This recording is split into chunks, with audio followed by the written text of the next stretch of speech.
Everyone, it's Delisa here and Mary back with Ameriguayas. We have a special guest. Mary, you want to introduce her? Yes. So today, Amanda, my cousin, is joining us in conversation. Today, we're going to talk about pop culture and how Paraguay is represented in TV shows, movies we watch here in the US. So she'll be joining in on the conversation. We have these conversations all the time off camera. So she'll be joining us today. So we're excited to have you, Amanda. Hello, friends. Yay! If you don't remember from episode 1, we gave her a shout out. I went to Fairfield University with her, and Mary's her cousin. So excited to have her here. Yeah, so oftentimes when I'm watching a movie or a TV show and I'm dozing off, whatever, and then all of a sudden I hear Paraguay or this character is Paraguayan, I'm like, oh my God, they just mentioned Paraguay. And it's usually like brought up in these random moments. And some examples are one from childhood is Charlie and the Chocolate Factory. One of the golden ticket winners, I think, fled to Paraguayan or was a Paraguayan, something like that. So when I was little, I was like, oh my God, they mentioned Paraguay. And then more recently, I was watching the movie Knives Out, and they also mention, what is her name? Ana de Armas. Yeah, Ana de Armas, her character. I forget her character in the movie, but they, her character is Paraguayan.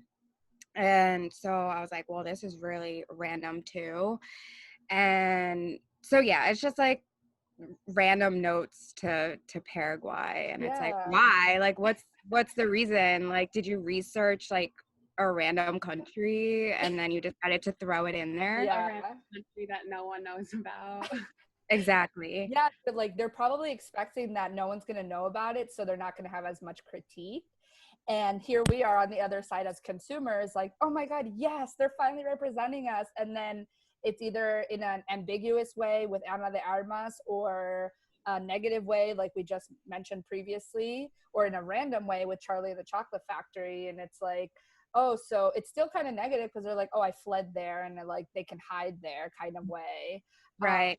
But even like Ana de Armas, casting her as a Paraguayan is so interesting because she's Hispanic or Cuban. She's Cuban, Cuban, yeah. and she's white, very white. So I mean, there are, if you look at historically in Paraguay, there are a lot of German immigrants and a lot of Yeah. like blonde people and very white people that are Paraguayan that were born there. So I could see why they try to make that connection. But if they're going to cast someone as a different nationality, then they should hire a Paraguayan actress I agree. because they exist. Yeah, they exist, but I feel like they're very rare as well.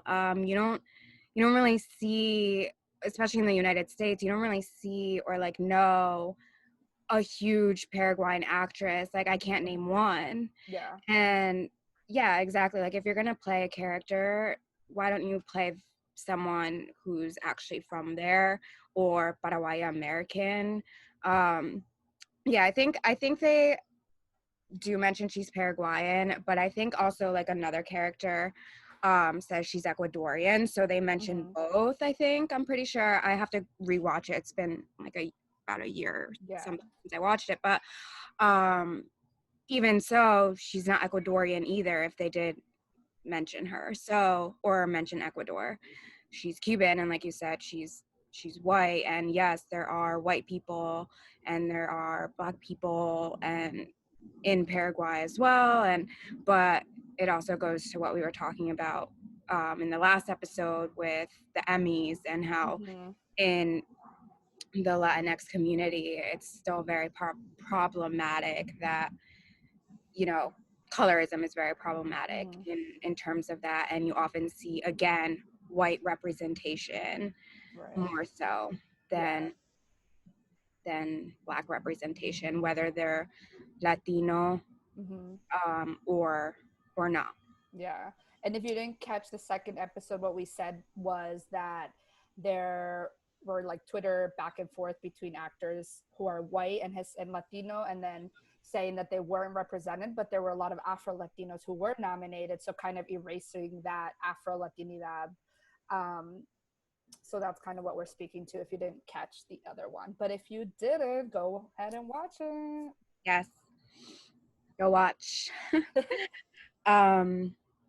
So yeah, it's kind of just like the randomness of Yeah. it. And I'm trying to think if there's any other Oh, did we say random. Gilmore Girls? Oh, Yeah, yeah. there's like a pancake house that they always go to, Al's Pancake House, and they always have different food there from different places. And one time they were like, "Oh, I think it's Paraguayan food this week," and I was like, "Oh wow!" And that wasn't a negative representation, but it was like super random. Super random. There's another random one, the first ever SNL episode I watched, which I don't watch SNL, but I was like, let's turn this on and see what this is about. And within like 5 minutes of turning it on, they are talking about the Paraguayan curling team. What? That's really random. Which doesn't exist, so very random. So I was like, what am I watching?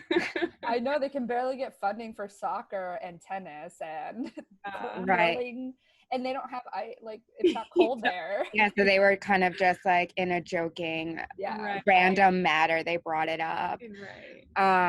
Yeah, I think another one recently I was watching Doom Patrol.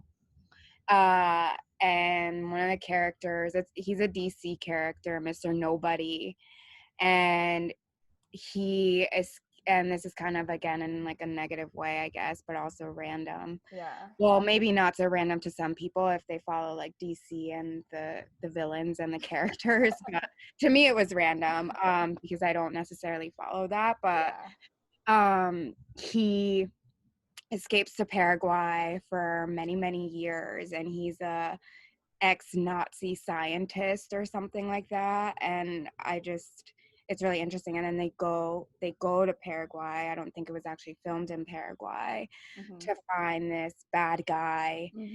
And yeah, they kind of highlight the Germans fleeing to South America in after World War II, which did happen. So again, that's another conversation for another time to get into the details of that. But yeah, I thought of that as well. Yeah, the history and all of that. The randomness in media and pop culture and what we see when we're watching a show. And then you all of a sudden hear Paraguay. So yeah. So we are having these conversations to kind of bring awareness. I'm sure people who identify like us, who are first gen, and where it's our first time growing up in the U.S. and our parents immigrated, we notice these things, but maybe younger generations aren't. So we want to bring awareness and highlight and hopefully motivate companies to do better. Yes, all of what Alicia said. Yes.